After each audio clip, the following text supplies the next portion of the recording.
हाँ, आप सभी को नमस्कार। स्वागत है आप सभी का। कैसे हैं आप सभी? मैं समझता हूँ कि आप सभी अच्छे होंगे और आपकी तैयारी भी बढ़िया चल रही होगी।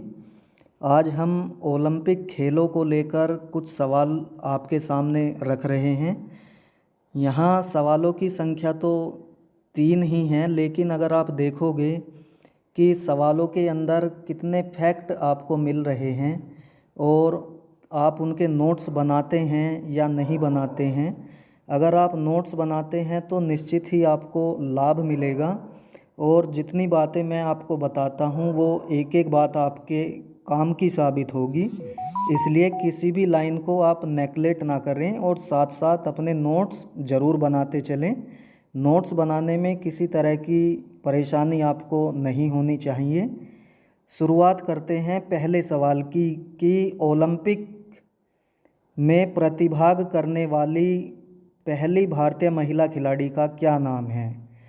4 ऑप्शन दिए गए हैं। पहला ऑप्शन है नीरा मार्गरेट पोली, दूसरा ऑप्शन है नीलिमा घोष, तीसरा ऑप्शन है आरती शाह और चौथा ऑप्शन है डोला नज़ीर।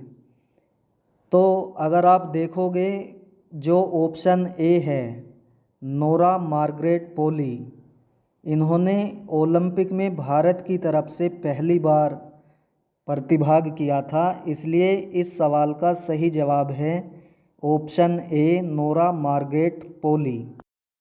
अब इस सवाल से मिलता जुलता जितना भी एरिया होता है वो आपके लिए जानना बेहद ज़रूरी है।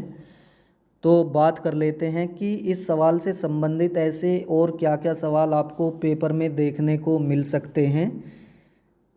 शुरू करने से पहले मैं आपसे एक बार कहना चाहूँगा कि अगर अभी तक आपने हमारे चैनल को सब्सक्राइब नहीं किया है तो चैनल को सब्सक्राइब आप ज़रूर कर लें। अब शुरुआत करते हैं सबसे पहले भारत के संबंध में कि सन 1900 पेरिस ओलंपिक खेलों से शुरुआत करते हैं कि भारत ने अनाधिकृत तौर पर पहली बार सन 1900 के पेरिस ओलंपिक में प्रतिभाग किया था। अगर आपसे ये पूछे कि भारत ने पहली बार ओलंपिक खेलों में कब भाग लिया तो आपको जवाब देना है सन 1900 पेरिस ओलंपिक। इसके बाद हम बात करते हैं कि भाई भारतीय दल ने ओलंपिक खेलों में पहली बार कब भाग लिया। अभी जो 1900 के पेरिस ओलंपिक थे वहाँ पर केवल भारत के एक खिलाड़ी ने भाग लिया था। वहाँ पर दल की बात नहीं होती, दल मतलब टीम से है। अब हम बात कर रहे हैं कि भाई भारतीय टीम ने ओलंपिक खेलों में पहली बार कब भाग लिया। तो भारतीय टीम ने 1920 एंटवर्प ओलंपिक खेलों में पहली बार भाग लिया था। इस ओलंपिक में भारत के 3 एथलीट पूर्मा बनर्जी जो 100 मीटर और 400 मीटर दौड़ के एथलीट थे, फड़प्पा चोगले जो 10,000 मीटर और मैराथन दौड़ के एथलीट थे, सदाशिव दातर जो मैराथन के एथलीट थे।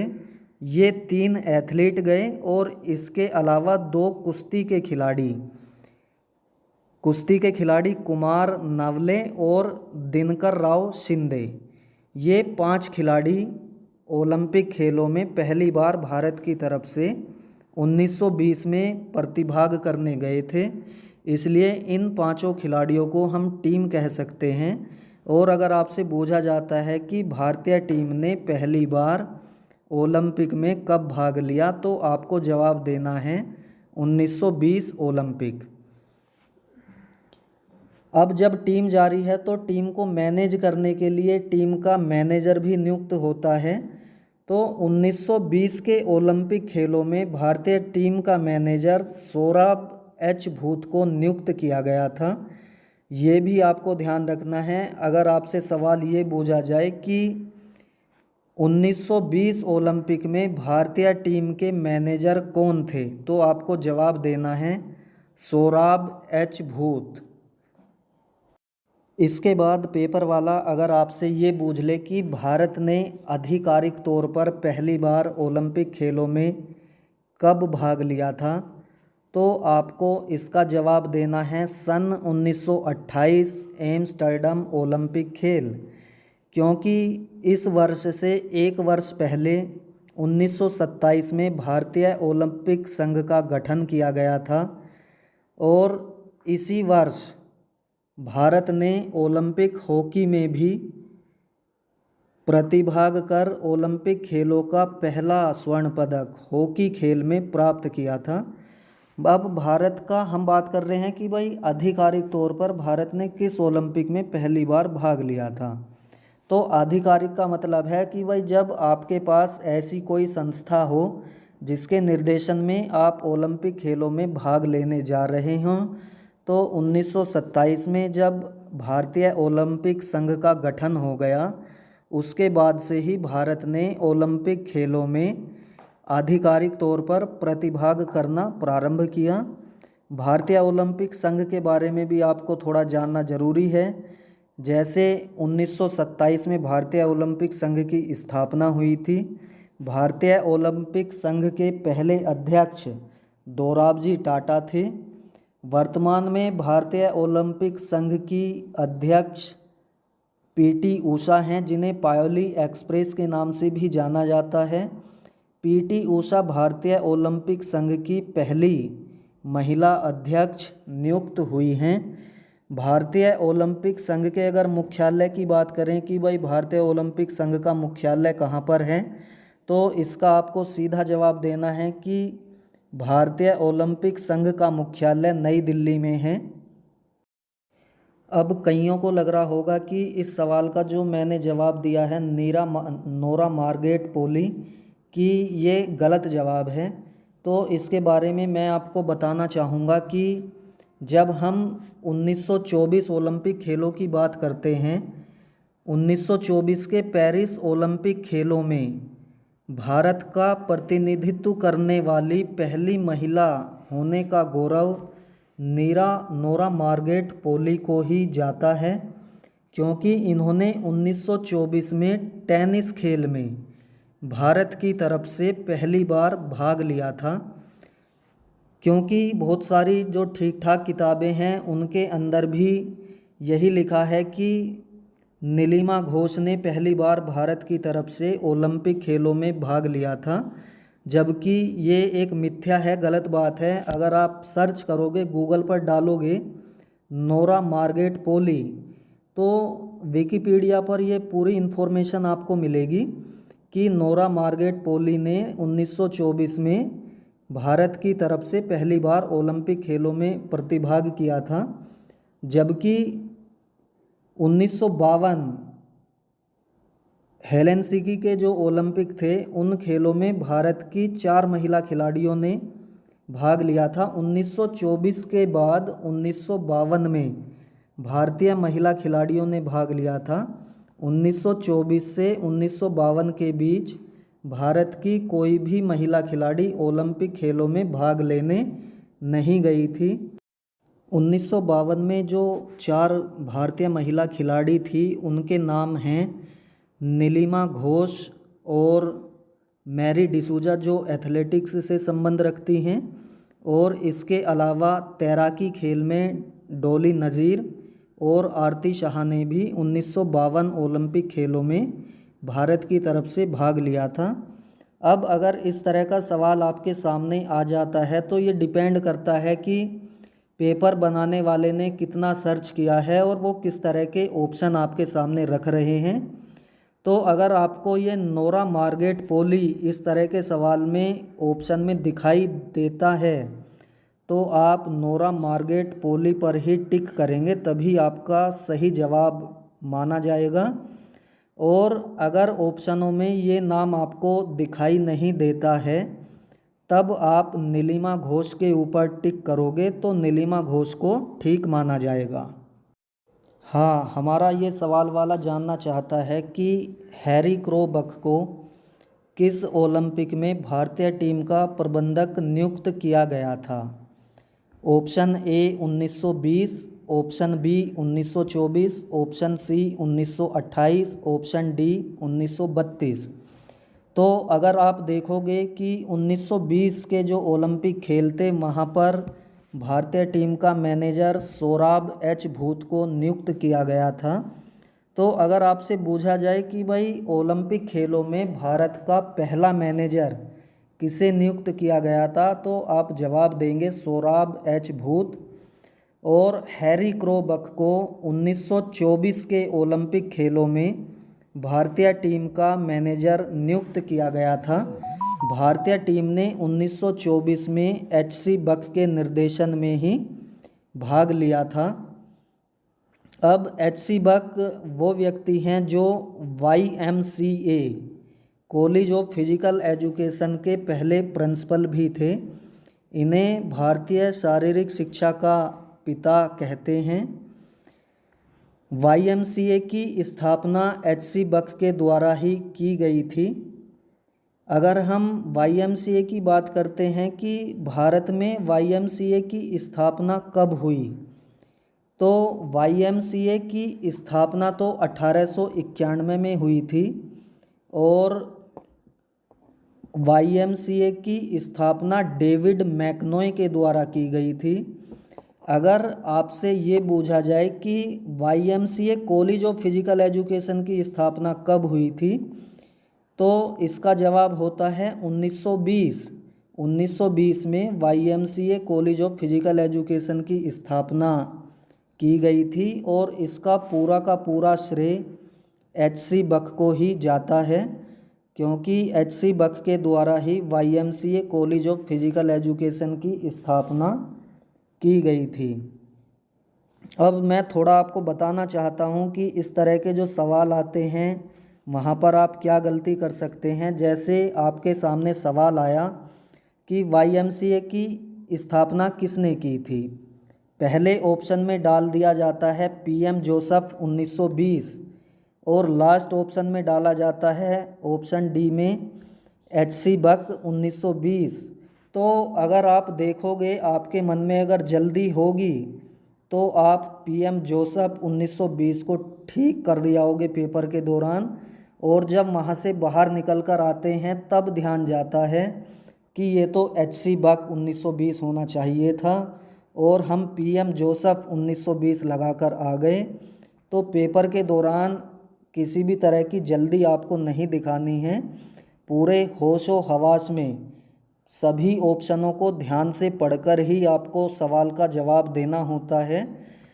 अगर आप जल्दी दिखाते हैं तो जल्दी के कारण आपके सवाल गलत हो सकते हैं और बहुत हल्के हल्के सवाल आप गलत करते हैं, जिनके कारण आपका सिलेक्शन रुकता है, बाद में पछतावे के सिवाय कुछ नहीं बचता।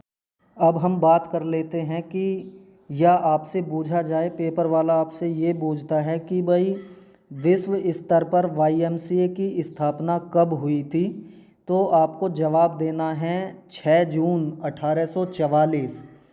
और 6 जून 1844 को YMCA की स्थापना जॉर्ज विलियम के द्वारा लंदन में की गई थी।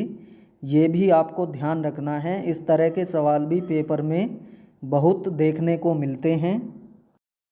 हाँ, हमारा ये सवाल वाला जानना चाहता है कि ओलंपिक हॉकी में भारतीय हॉकी टीम की तरफ से सर्वाधिक बार कप्तानी करने वाले खिलाड़ी का क्या नाम है। ऑप्शनों में दिया गया है बलवीर सिंह, मेजर ध्यानचंद, प्रगट सिंह, कुंवर दिग्विजय सिंह बाबू। तो अगर आप देखोगे 1928 से 2020 ओलंपिक खेलों तक कि किस ओलंपिक में भारतीय हॉकी टीम के कप्तान कौन रहे, तो आप देखेंगे कि केवल और केवल प्रगट सिंह ऐसे खिलाड़ी हैं जो 1992 बार्सिलोना और 1996 अटलांटा ओलंपिक खेलों में भारत की तरफ से हॉकी टीम के कप्तान रहे थे।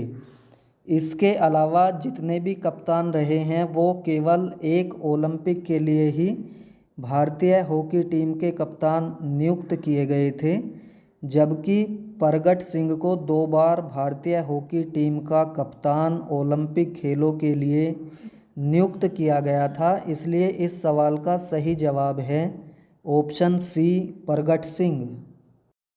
अब आप देखेंगे कि फिजिकल एजुकेशन के जितने भी पेपर होते हैं, हर पेपर में ओलंपिक हॉकी से कोई ना कोई सवाल ज़रूर आपसे पूछा जाता है। तो ओलंपिक हॉकी की आप कोई भी लाइन या कोई भी बात मिस ना करें, क्योंकि इसकी हर बात महत्वपूर्ण है। और ओलंपिक हॉकी और भारत के संबंध में पेपर वाला कुछ भी पूछ सकता है। सबसे ज़्यादा जो फेमस बातें हैं, जैसे सबसे अधिक पूछा जाता है कि भारत ने ओलंपिक हॉकी में पहला स्वर्ण पदक कब प्राप्त किया, तो आपको जवाब देना होता है 1928 एम्स्टर्डम ओलंपिक। इसके अलावा दूसरा फेमस सवाल है कि पहला भारतीय कप्तान कौन है जिसने ओलंपिक पोडियम पर बीचों बीच खड़ा होकर स्वर्ण पदक अपने गले में पहना था। तो इसका जवाब होता है जयपाल सिंह मुंडा। जयपाल सिंह मुंडा 1928 एम्स्टर्डम ओलंपिक खेलों में भारतीय ओलंपिक टीम के कप्तान थे। इसके अलावा आपसे सवाल पूछा जाता है कि भारत ने ओलंपिक हॉकी में कुल कितने स्वर्ण पदक प्राप्त किए हैं, तो बिल्कुल सीधा जवाब बन जाता है कि 8 स्वर्ण पदक भारतीय टीम ने ओलंपिक खेलों में जीते हैं।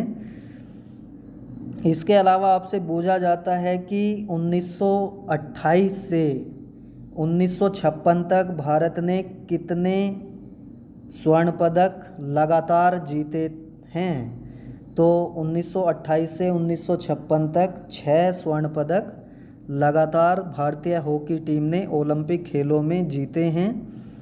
अब एक लिस्ट मैं आपको बनवाना चाहता हूँ। आपके पास कॉपी होना चाहिए, पेन होना चाहिए और आपको 3 कॉलम बना लेने हैं। पहले कॉलम में आप लिखेंगे ओलंपिक वर्ष, दूसरे कॉलम में आप लिखेंगे भारत की स्थिति और तीसरे कॉलम में आप लिखेंगे भारतीय कप्तान। तो ये शुरुआत करेंगे हम 1928 से। पहले कॉलम में आप नीचे की तरफ बढ़ेंगे और लिखेंगे 1928 का ओलंपिक।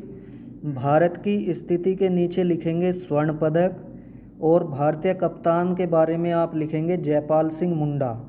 कहने का मतलब ये है कि 1928 में भारतीय हॉकी टीम ने पहला स्वर्ण पदक जीता था और इस टीम के कप्तान जयपाल सिंह मुंडा थे। इसी तरह का पूरा चार्ट आपको तैयार कर लेना है ताकि परीक्षा के दौरान आप सारी चीज़ों को फटाफट देख कर जा सकें और अगर कोई भी सवाल आपके सामने आता है तो आपका गलत ना हो। इसके बाद 1932 ओलंपिक खेल लिखेंगे और भारत की स्थिति में लिखेंगे स्वर्ण पदक और भारतीय कप्तान लाल शाह बुखारी। उसके बाद 1936 स्वर्ण पदक मेजर ध्यानचंद। 1936 के बाद 1940 और 1944 के ओलंपिक खेल द्वितीय विश्व युद्ध के कारण आयोजित नहीं हो सके थे, तो 1936 के बाद आप डायरेक्ट लिखेंगे 1948। 1948 में भी भारत ने स्वर्ण पदक जीता था और इस टीम के कप्तान किशन लाल थे। 1948 के बाद 1952 के ओलंपिक में भी भारत ने स्वर्ण पदक जीता था और कप्तान कुंवर दिग्विजय सिंह बाबू थे। इसी तरह से 1956 में भी स्वर्ण पदक जीता था और कप्तान बलबीर सिंह सीनियर थे। इसके बाद 1960 में पहली बार भारत स्वर्ण पदक नहीं जीत पाया था, तो 1960 के सामने आप लिखेंगे रजत पदक और भारतीय कप्तान लेजली क्लाडियस। 1960 में भारतीय हॉकी टीम को पाकिस्तान की हॉकी टीम ने 1-0 से हराकर स्वर्ण पदक अपने नाम किया था और भारतीय हॉकी टीम को रजत पदक से संतोष करना पड़ा था। इसके बाद लिखेंगे 1964 में भी स्वर्ण पदक और कप्तान का नाम चरणजीत सिंह। 1964 के बाद 1968 के ओलंपिक खेल और यहाँ पर भारत ने कांस्य पदक जीता था और यहाँ पर कप्तान थे पृथ्वीपाल सिंह। इसके बाद आप लिखेंगे 1972 के ओलंपिक खेलों में कांस्य पदक और कप्तान का नाम हरमीत सिंह।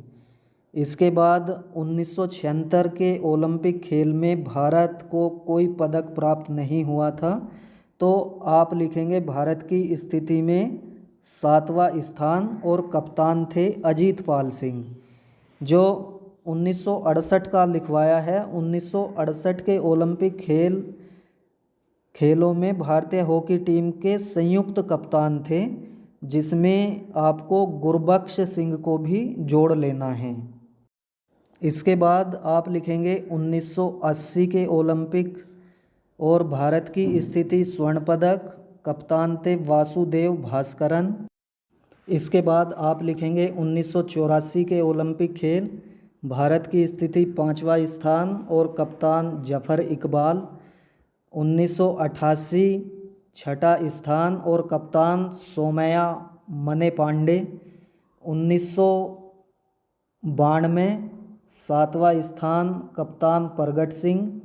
1996 8वां स्थान और कप्तान प्रगट सिंह। 2000 ओलंपिक में आप लिखेंगे 7वां स्थान और कप्तान रमनदीप सिंह। 2004 7वां स्थान और कप्तान दिलीप टर्की।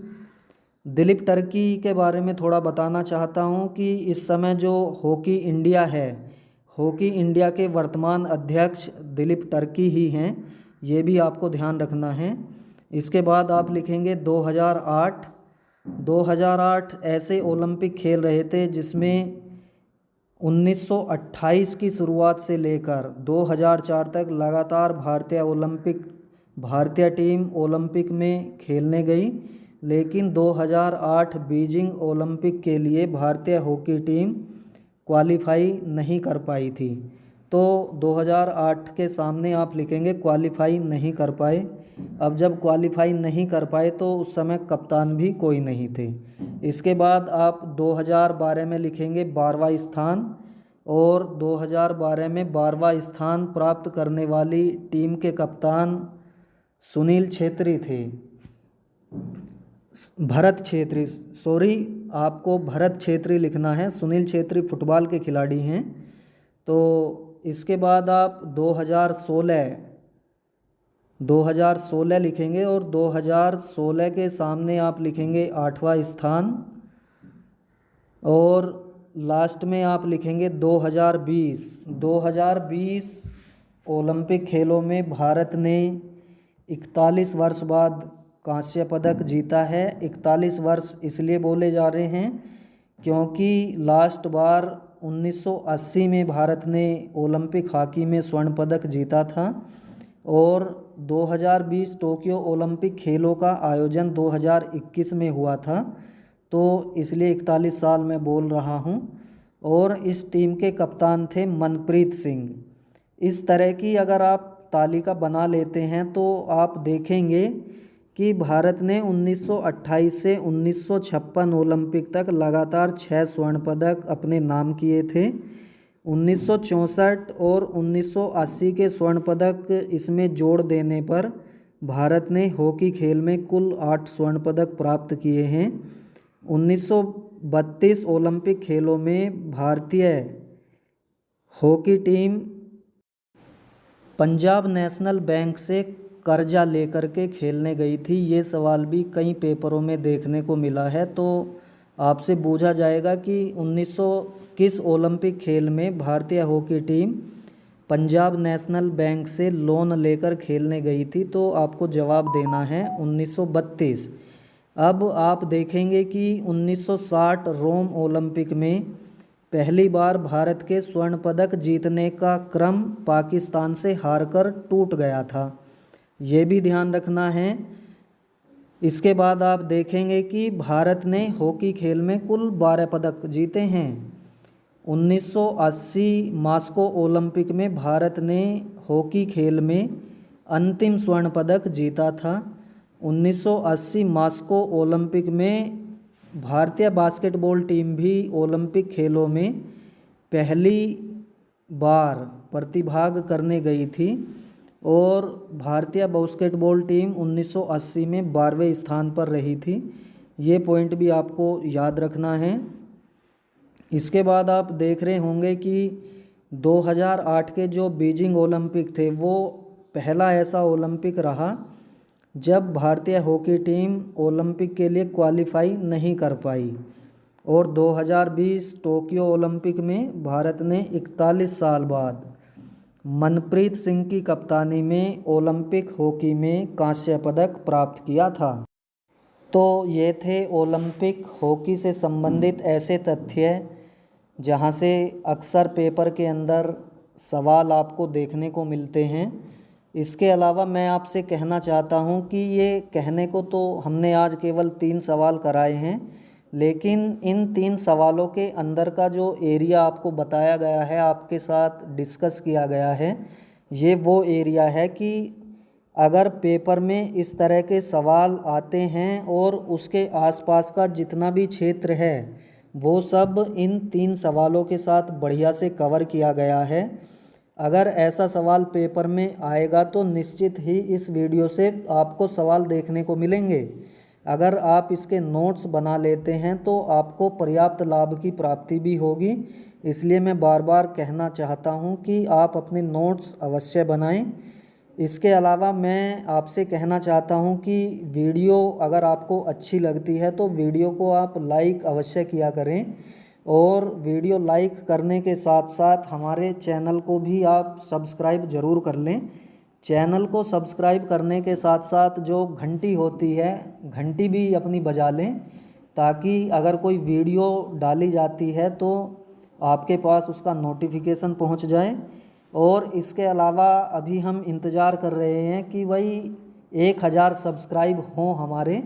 तो जैसे ही 1000 सब्सक्राइबर हो जाएंगे उसके बाद हम लाइव भी आया करेंगे। और लाइव का मतलब ये है कि 2 वे कम्युनिकेशन होगा वहाँ पर। 2 वे कम्युनिकेशन से मतलब ये है कि पढ़ाई का जो सबसे बढ़िया सिद्धांत होता है वो होता है 2 तरफा सिद्धांत, ताकि आप मुझ तक अपनी बात भी पहुंचा सकें। अभी जो कार्यक्रम चल रहा है ये चल रहा है 1 वे कम्युनिकेशन, एक तरफा। केवल और केवल मेरी बात तो आप तक जारी है, लेकिन मैं आपकी बात नहीं सुन पा रहा हूं। तो ये तभी संभव हो पाएगा जब हमारे 1000 सब्सक्राइबर हो जाएंगे, क्योंकि YouTube की ये बाउंडेशन होती है कि जब तक चैनल के 1000 सब्सक्राइबर नहीं होते तब तक आप लाइव YouTube के ऊपर नहीं आ सकते हैं। इसलिए मैं आप सभी से कहता हूं कि भाई चैनल को सब्सक्राइब करें, और वीडियो अच्छी लगती है तो वीडियो को लाइक भी आप ज़रूर कर लें। आप सभी का बहुत बहुत धन्यवाद, शुक्रिया, नमस्कार।